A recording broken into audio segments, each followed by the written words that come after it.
Hi, this is Mr. Smith, and this is Honors Economics with a daily participation. You can click on Resubmit, and the text box will open up, and you can type in 3 significant items from today's lessons. And today we're going to be talking about oligopolies. And so something to remember about oligopolies is that they're similar to monopolistic competition, that there are differentiations that take place in making slightly different products, so they have a little bit control over prices. And so when we're talking about individual firms over the long run and the short run, they look remarkably similar to monopolistic competition. So when there's few producers, especially when you get down to when there's a duopoly, there's only two, then you have a large amount of control over demand. Your demand is more inelastic, it's steeper, and so therefore you have this very big area of economic profit. But if you get in an oligopoly up to 4, 5, 6 producers, then that decreases your demand and you end up having a smaller area of economic profit. So an oligopoly has few producers as opposed to monopolistic competition, which has many. So few producers, few sellers, which is a key feature that keeps kind of balance between the tension between cooperation, so they want to work together and act like a monopoly so they can reduce supply and increase prices. But of course, they're still competitors, so they want to undercut each other, and so they will end up selling a little bit more, or they will end up having a little bit more control over their prices, comparatively speaking, and so they might lower them but not cooperate with the other ones, so they're operating in their own self-interest. So in an oligopoly, there's a balance between those different parts. We refer to this as interdependent firms, and they would be best off if they cooperated like a monopoly. It wouldn't be better off for society, but for their own self-interest, they would be better off if they act as a monopoly, as one group, or as a cartel where they colluded, they cooperated together in order to control the marketplace and charge whatever they wanted to make as best revenue as profitable, therefore the best profits. However, they don't always do that. It's most enticing when there's a smaller and smaller number, but at the same time, it's also something that is not that attractive when you have a smaller and smaller number of firms. So, for instance, in a duopoly, there's only two of you. So it'd be very easy for the two of you to cooperate and act like a monopoly, much easier than collaborating 5 or 6 different companies together. However, at the same time, you only have this one fierce competitor. They are the only ones that cause you to lose money.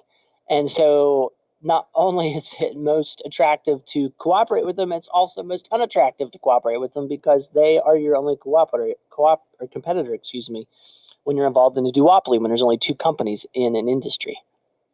Some would argue that cooperation, therefore, isn't going to happen. And it's unnecessary to have antitrust laws to watch out for oligopolies and to make sure competition is increased, because people say that will happen anyway.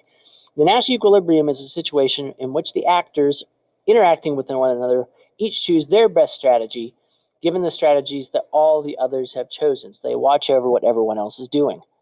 When a firm in an oligopoly individually chooses production to maximize profit, they produce a quantity of output greater than the level produced by a monopoly, and therefore less than the level produced by competition. So they're producing more because they want to compete and they want to make money. So they're producing more than they would if they were just by themselves as a monopoly, but they are still producing less than what would take place in a perfectly competitive marketplace. So if you can picture that simple supply and demand curve with an X. In fact, on this screen, let's pretend this is demand and this is supply. They're not quite set up correctly. But anyway, wherever the equilibrium is, that is exactly where in a perfectly competitive marketplace the price would be. But remember, in a monopolistic competition or an oligopoly, they can charge a little bit more than that. So they're not able to have as much control as a monopoly, but they do have more control than a perfectly competitive marketplace. So if an oligopolistic firm pursues their own self-interest, they realize joint output is greater than the monopoly quantity, but less than the competitive industry. The market prices are lower than a monopoly, but prices greater than it would be if we were more competitive. And total profits are less than a monopoly profit, but they are definitely going to be greater than that in a perfectly competitive marketplace. So as the output increases, as the supply increases, because price is above marginal cost, selling more at the growing price raises profits, and that follows the law of supply. The price effect, however, dictates that raising production will increase the amount sold, which will lower the price and the profit per unit on all units sold. And so when we're talking about supply, we're not talking about one firm, we're talking about all of them. So as the number of sellers in an oligopoly in that entire industry grows, so the supply is growing, an oligopolistic market looks more and more like a competitive marketplace because it starts looking more and more like monopolistic competition, and it moves toward the end of the spectrum toward perfect competition. The price approaches marginal cost, and the quantity produced approaches the socially efficient level. So there's no dead weight loss. So the fewer the producers, the closer it is to monopoly, the more likely you have dead weight lost, the less competition, the less socially optimal level of productivity is occurring. And then the more producers you have in an oligopoly, the further away from that it's moving. It's moving toward the perfectly competitive end of the marketplace. It's going to look more and more like monopolistic competition with more producers, better prices, and less harm caused to society. So, why wouldn't they just try to cooperate with a smaller number and keep out a greater number of industry firms coming into the oligopoly? Well, game theory is the study of how people behave in strategic situations and attempts to explain why that doesn't happen, why oligopolists don't try to cooperate more often when there's a smaller number of them.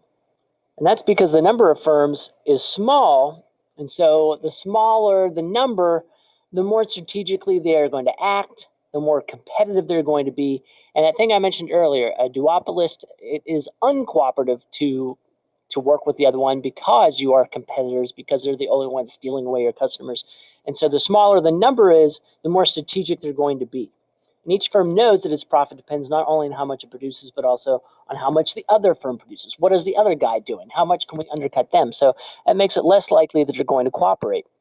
And that's demonstrated through the game, in particular, the prisoner's dilemma, which basically says, if you have two people arrested and they don't have the chance, they're arrested separately. They didn't even know the police were coming from them. They're taken to the police station. They're put in two different interrogation rooms, interviewed by two different detectives. They have no chance to collaborate beforehand. And they're offered a deal. They're told they can either turn in the other person and be set free. They can say they collaborated on the crime, and they'll get 8 years in prison. Or if they say nothing and the other person turns them in, they'll get 20 years. And so, obviously, in this situation, it'd be better for the pair collaboratively if they said they worked together and they got the 8 years. However, both might think, well, I'm just going to turn the other person in, thinking they'll get 0 years. But if they both turn the other person in and testify against each other, they could end up getting 20 years. And so they'll end up doing that thinking, there's the possibility I'll get 0, only taking their own self-interest, their own choice into consideration. And so that shows that even if there was a duopoly, there's only two producers and they could cooperate, let's go ahead and reduce supply to increase prices. We'll make bigger profits. But each of them is going to think eventually, well, if I sneak out a little bit more supply, they won't know, and I'll make even more money. And so when that happens, it's the same as a prisoner's dilemma. They're looking out for their own self-interest. They could make more in the long run, but they're going to try to make what they think is more in the short run, and that is going to destroy their cooperation.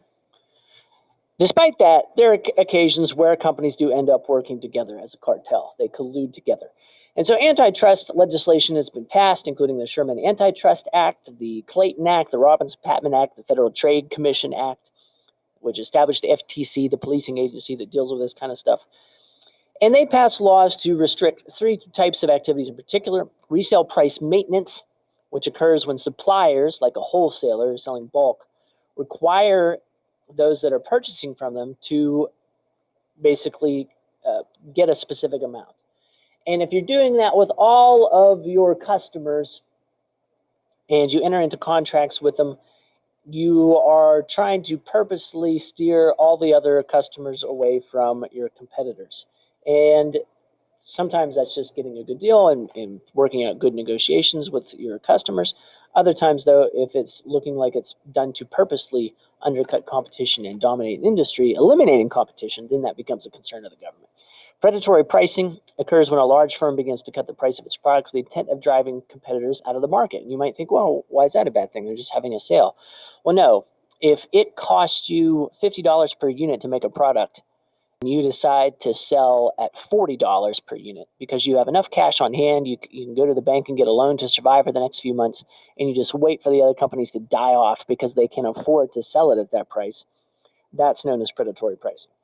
And then tying, Tying. This is when a firm offers two or more of its products together at a single price rather than separately.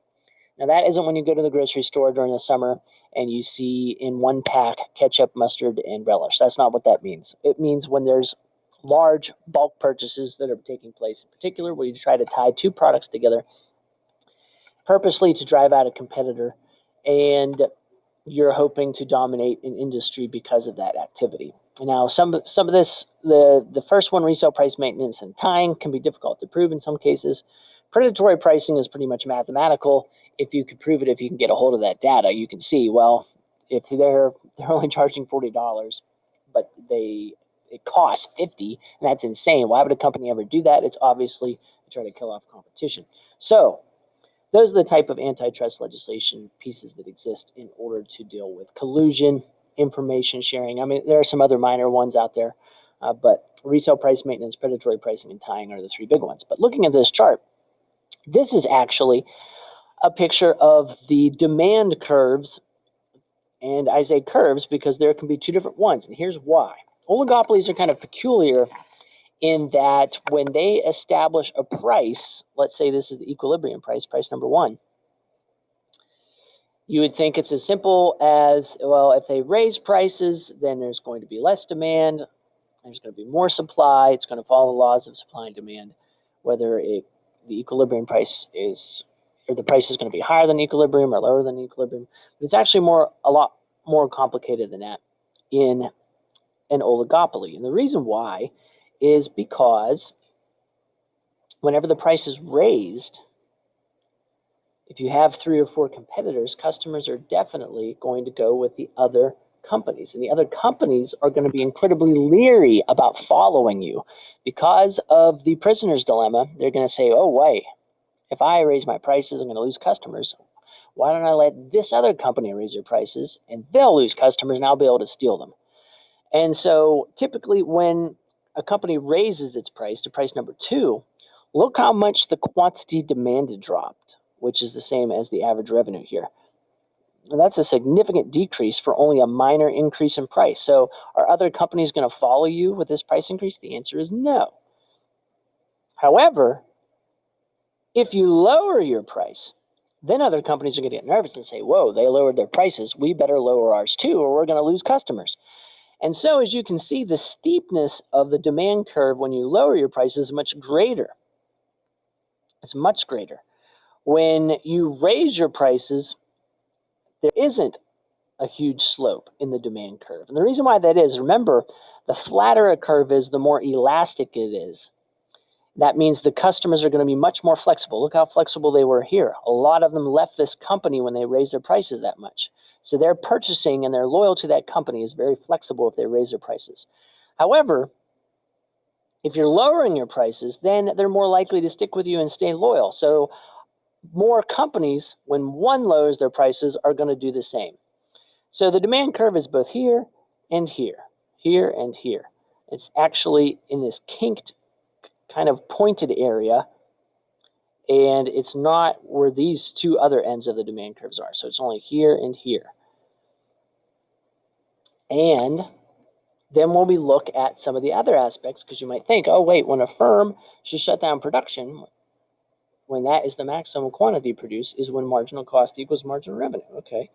Well, the problem is, because we have these two different demand curves, remember that goes with the average revenue curve. This is demand, which is different than marginal revenue. Average revenue is how much revenue is, with each product. Marginal revenue is how much it's changed with each product. And remember, we're looking at two different demand curves and two different prices that we originally operated from up here, because the other end of the line or the curve is here and here. So we end up with two different marginal revenue curves. And because of that, because we're having two different levels of production, we're also having two different sets of marginal cost. And so we end up with this gap in between these 2 points where marginal cost is taking place. It's one of the key predictions of the model when we look at what's called kinked demand in an oligopoly, is that prices will be sticky. In other words, they will lag and they'll take a while to catch up. So there'll be this gap in between them here because companies will want to at least wait and see. I mean, they won't wait and see if a company raises their price. They'll know, oh, gosh, we're not going to do that. However, if they're going to lower their price, they're going to be very cautious. Well, we're going to possibly lose revenue if we lower our prices. Will we necessarily pick up customers?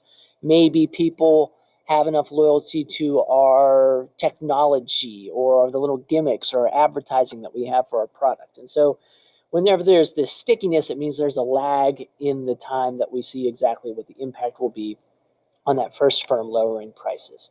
So there is a little bit of a gap that happens. So this can look pretty messy and complex, but just remember, just to keep it simple, it's similar to what would happen when we look at an individual firm, the monopolistic competition.